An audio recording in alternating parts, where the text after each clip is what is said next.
How's it going there, YouTube? So check out this new used camera that I picked up. This is the Nikon 1 J5. And this is a great little small compact camera. And that's why I picked it up, because it's just nice and small and I can put it in my pocket, no problem. So you can see here I got the Nikon D7200 just so you can see the size comparison here. The difference there. So this camera is a little smaller than the lens on this Nikon, and this is the I believe it's the 18-200 lens. So you can see the size difference here between just the lens and the camera. So that's why I picked this one up. So this is great for more candid work, where I can go into the street and people won't give me a hard time and wondering why I'm taking photos. Oh, so I forgot to mention, I picked this up on eBay used. I got it for less than $280 for everything, including this lens. And this lens is very cool because when you turn on the camera, it pops out. So this lens is protected with a little shutter there, like it covers it up, and then I don't have to worry about messing up the lens. So let me take you out to the beach and I will take a photo and then we'll process it. We'll take a look at the photo and you can get a better idea of what type of images a little camera like this can produce. And here we are at the beach. This is Coral Cove Park in Jupiter, Florida. One of my favorite spots for doing seascapes for sunrise. For all of you who are wondering, this is a 20 megapixel camera with a 1-inch sensor. So my goal here is to take some photos and just give you an idea of what the resolution looks like in the camera, and then you'll see what kind of image quality a camera like this can produce. I'll also go in and process the photo and show you my processing techniques, as well as go into the dynamic range. Something also to note, this camera does not have auto exposure bracketing, which sucks. I'm surprised Nikon did not put that in there for a camera this small, but that's okay for what it is. I think it works perfect for what I need it for. Let's jump into Lightroom and take a look at the photos. Watch till the end where I print out the final results. You're gonna love it. I've decided to use Adobe Camera Raw instead of Lightroom. This way we'll see the actual raw file, and it looks very good. So I'm gonna zoom into some of the detail here and see if I can get a better, and you can see that the files are very good considering they're a 1-inch sensor. You can see here it's very clean here, and the rocks are very clean as well. I could bring the exposure up just to show you how clean it looks. So it looks very clean, not too crazy. Even in the shadows it has a lot of dynamic range. Right there looks very good. And let's pull down the highlights and see how much detail we get from the highlights. So that's not too bad. If I bring it down, the exposure a little bit here, it's pretty good. So we have a little hot area here, a little burnt area out right here. What I'll do too is we'll bring the shadows up as well, and all the way up where the highlights are all the way down, and it looks decent and it looks pretty good for a 1-inch sensor camera. Alright y'all, so we are in Lightroom now. I'm going to show you how I process my images. So the first thing I do is I use enhance images, and that really just makes a big difference for the final photo. And we'll go ahead and do the denoise here, and when you run the denoise, it's going to enhance it as well. So you can, I don't know if you can see this in the video, but here is the before and after. You might not be able to see that, but what I will do is I will do a before and after on Photoshop so you can get a better view. So I'll let it enhance the image, and this is going to take a little bit. Here we are in Photoshop. It's already done enhancing the image, and I took the 2 layers into Photoshop just to kind of show you what the image looks like before and after the enhancement. And I'm going to zoom into the rocks because that's the best area to kind of see what it looks like. So I'm gonna do, this one is the enhanced image, and this is the before. So this is before, and then this is after enhancement. So you can see, I'll have to zoom in a little closer. You can see the pixelation here in the file. So with the enhancement, the pixelation is gone. And it's the same thing with the clouds and the water. I could go zoom in here on top to the clouds, and you can see the pixelation in here. You really have to zoom in to really see that. You can see the before. So this was before, and then this is after. So this is just an example of why I use the enhance feature in Lightroom. Okay, so let's go ahead and start processing the photo in Lightroom. The first thing I'll do, and I already did this, is the enable profile correction and remove the chromatic aberration. This is all the lens profile stuff in Lightroom, so make sure I have this clicked on. And if I were to click it off, you'll see a lot of vignette, and then you'll have the little curvature here of the lens.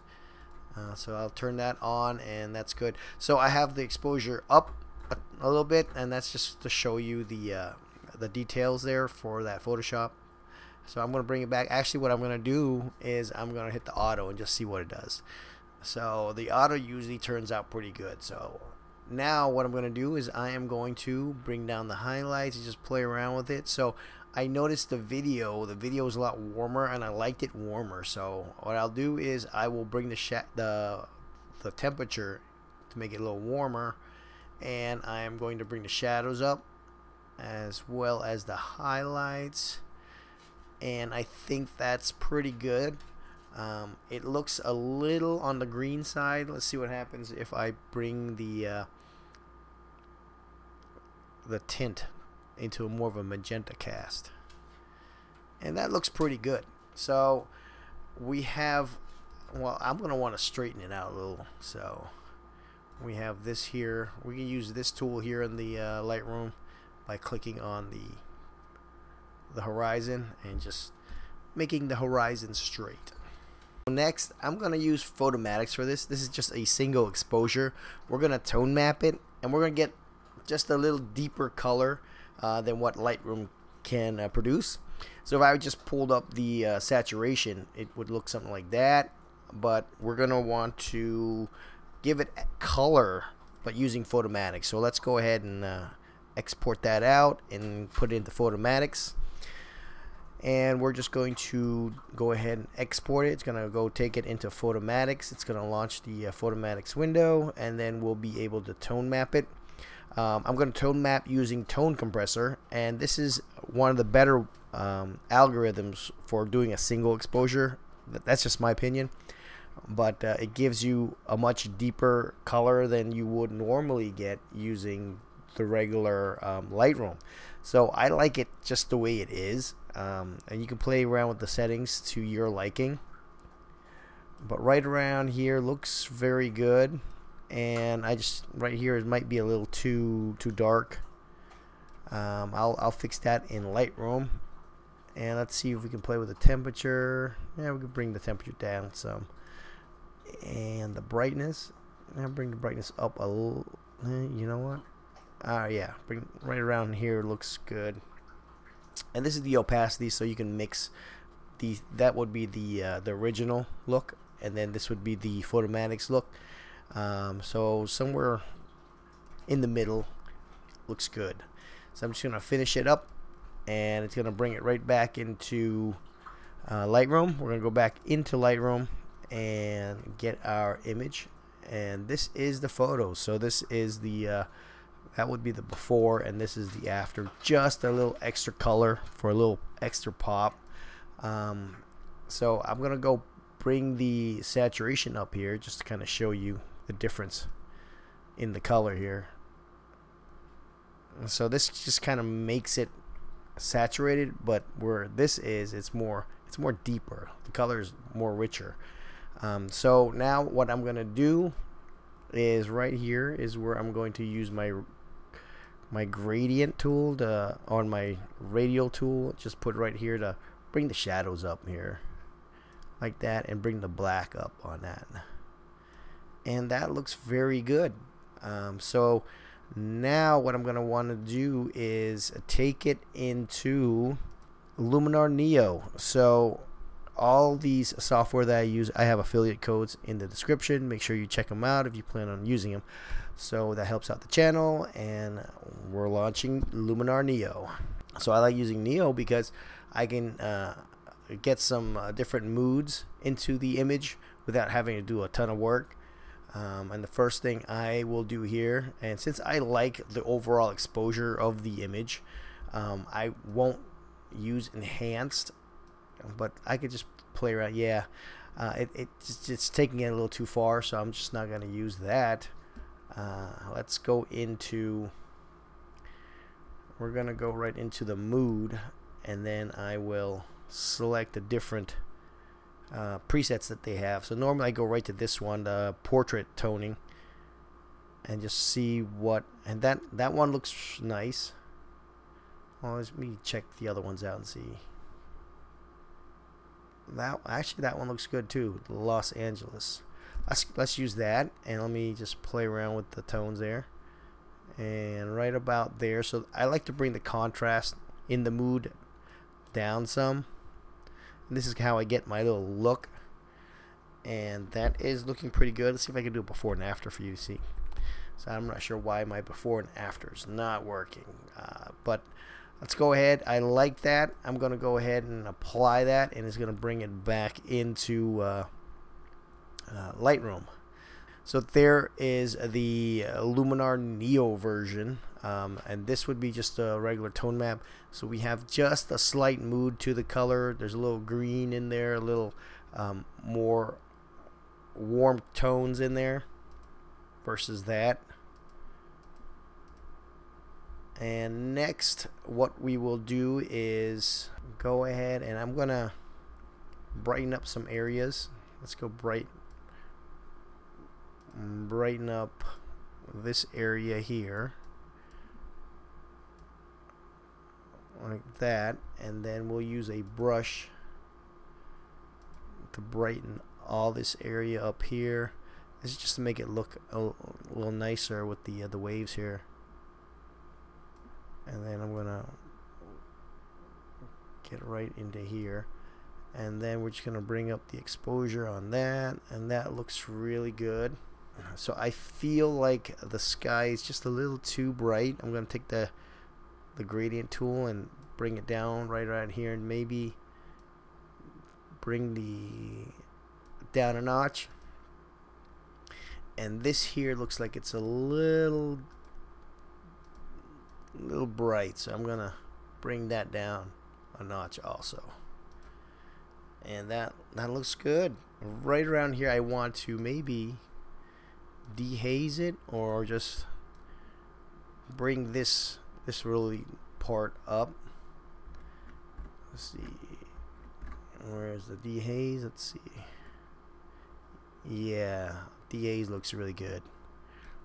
So you can see a nice orange glow right there. And that's it. That looks good to me. The only thing I would do is take it into Photoshop, and I guess we can do that now. And then we're gonna fill in this area with some of the colors that are right around here. So I'm gonna go ahead and do that. Edit Photoshop, edit in Photoshop, and now it should be opening in Photoshop. I might have to go to it. There it is. Next, I will just duplicate the layer here, and then I will create a new layer on top of that. No, that would be a mask. Let's get another layer on top, just an empty layer, and then I am going to sample a color here, right around here, and then we'll take the paintbrush tool, which is right here, and then I'm just going to paint right in that area, and we're just gonna darken that whole layer down here. You can see that's before and after, and I'm just gonna drop down the color a little bit. Let's try right about there, 54%. And then I'm going to compress these two layers together, merge these layers together, and then I'm gonna zoom in here, and we do want a little white in here, so I'm just gonna get the white on here and use the paintbrush tool And we're going to size up the brush a little bit. We're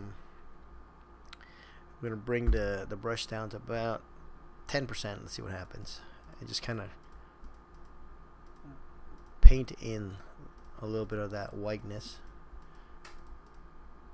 And that looks good. There's a green tint to this right here that I am not liking. So what I am going to do is maybe play around with the color balance right in this area. So let's see if I can't pull that out. So we'll pull it out a little bit, and then we're just going to make that mask around there. And we're going to select that, invert that mask, and then we're just going to paint in that area right here with white. So we can reveal that area. We want it right in here like that. Let me get it just a little more perfect here. And then this will allow me to just edit this area, and let me go ahead and play around with it. Maybe cooler. Yeah, so a little cooler. And then let's go into the highlights. Alright, we want it.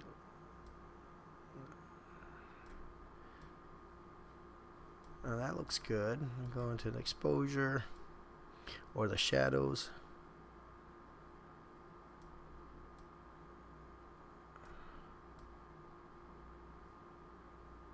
And that looks good. Let's see before and after. So this is before and this is after. Removes that green just a little bit. I kind of want to maybe desaturate it a little. So I'm going to click this, and it's going to make that selection there. And then we're going to use the saturation tool here. And then I am going to just pull down the saturation on that. And then maybe bring up the lightness a little. And I think that looks good overall. Let me compress that down. And there it is. That looks very good. So let's do a quick before and after. That is before, and this is after. And next I'm just gonna go ahead and flatten it down, and let's go duplicate this, and I'm gonna zoom in here. So we're gonna try to sharpen this area just a little bit, and I will use Topaz. Normally I use Photo AI, but Sharpen, I also have the old version, which is Sharpen AI.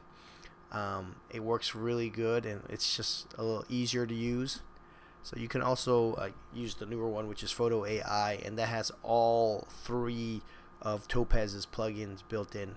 But this one's just easier for me to use, and this will sharpen up the image nicely. So you can see, I'm not sure if you can see that on there, but it just, if you think your photo is sharp, but you add you add a little bit of the Topaz to it, and it just makes it even sharper. See that? So that's before, after, before, after. In fact, that might be a little too sharp. Let me try Sharpen and see what the difference is between just the Sharpen and the Stabilize. So Sharpen actually works better for me, and I'm just gonna bring it up maybe at 55 and see what happens. Yeah, so that looks good. Let's see the Stabilize again. Alright, that's too sharp. So I like the Sharpen with at 55. Looks really good, and we're gonna apply it. So that's it. That's pretty much the process. I use Photomatix, I use Luminar, and I use the Topaz plugins. So all the software that I use, you can check them out. It would be great if you can use the affiliate links below in the description. It helps me out, helps the channel out, and I'll do more videos like this. So what we're gonna do now is we're gonna print it, and then I'll show you how nice it looks. So we're gonna print this on 13 by 19 on my Epson printer, and it's gonna look really nice. Also, we are back in Lightroom, so let's take a look at where we started from. So this is the original image. We went from here to here, and then we did a little photomatics, got that extra color pop going on, and then we did a little bit Luminar Neo, and then we went out just to add some finishing touches to it. So you can see right here and right in the waves, that extra finishing touch right here. And then from here we went ahead and fixed this area here, and then this area right here. And now we are going to print it. And so I'm going to go ahead and print it. Normally I do a couple of test runs, but we're just going to go straight to the printer on this one, 13 by 19, and let's see what it looks like. And there it is. It's coming out looking good.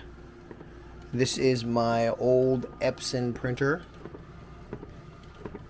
and this is the Artisan 1430. It's a very old printer, and I've converted it to a CIS, or continuous ink system is what they call it. And you can see the this is the line that goes in. I'll show you the line right here. It goes into here, and I just feed aftermarket ink in here, which is so much cheaper. If your printer sits for too long, you have to clean the print heads, and I clean the print heads at least 4 or 5 times before it's ready to run. And here is the waste cartridge here. This is where, so I had to kind of put it in a bottle. And that's another thing that Epson will try to charge you for, is the waste that you don't need. It just goes right in here. You don't need to buy anything new. Oh my goodness, look at this. So that print is coming out gorgeous. Look at that. And here it is, the beautiful 13 by 19 print. And you can look very close. It's very sharp, and the colors are very vibrant. So the Nikon camera did a very good job. And this is the camera that did it, the Nikon 1 J5. Great little pocket camera, very portable.